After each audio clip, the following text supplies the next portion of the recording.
What's up, guys? Happy Monday. Eric here from Chandler Physical Therapy, and if you have kind of chronic neck pain or chronic neck tension, this is definitely something I want you to listen to.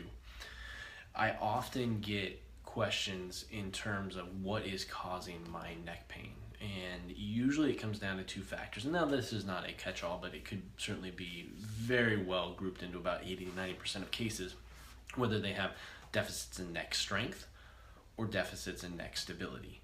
And those two are not the same. And one of the things that we want to talk about is what is the difference between strength and stability. And I wrote a blog about it. The link should be included in here. And so if you want to read a little more about it, you can definitely check it out. Strength is the ability to move against resistance. So if you can lift your head against a weight, that is a certain amount of strength. Whereas stability is the ability to control motion through a range. So if we're looking, you could be the strongest person in the whole world, but you couldn't necessarily be stable. And they're two separate things, and we definitely need to have both of them in order to have good functional movement. A lot of times what I find is there is a deficit in either strength or stability in folks with neck pain.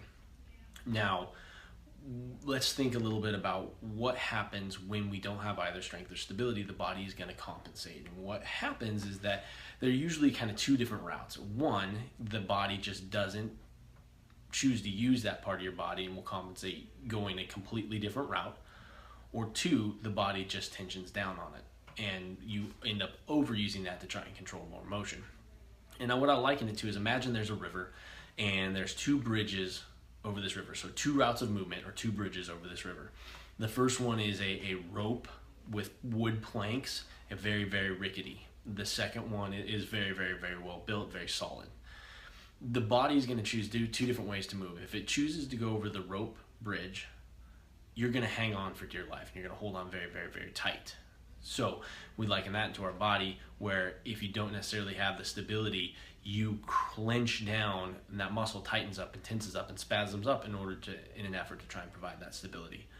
The other route, the very, very stable route, might be more out of the way, but because it's safe, you go there more. And what happens is the more you go there, the more you go there, the more you go there, the more it wears down. And so that gets worn down faster. So you might see degeneration or areas that wouldn't be the natural route get worn down. So you might see early onset neck arthritis or something like that. So if you're interested, I linked a thing. I've got a handout. It's got some basic neck stability exercises, things that I think are very, very useful in the link. So if you want to be interested in learning how to stabilize your neck, you can definitely check that out. Just enter your information, your email, and we'll email it to you directly. And I hope you found this useful. We'll talk to you soon.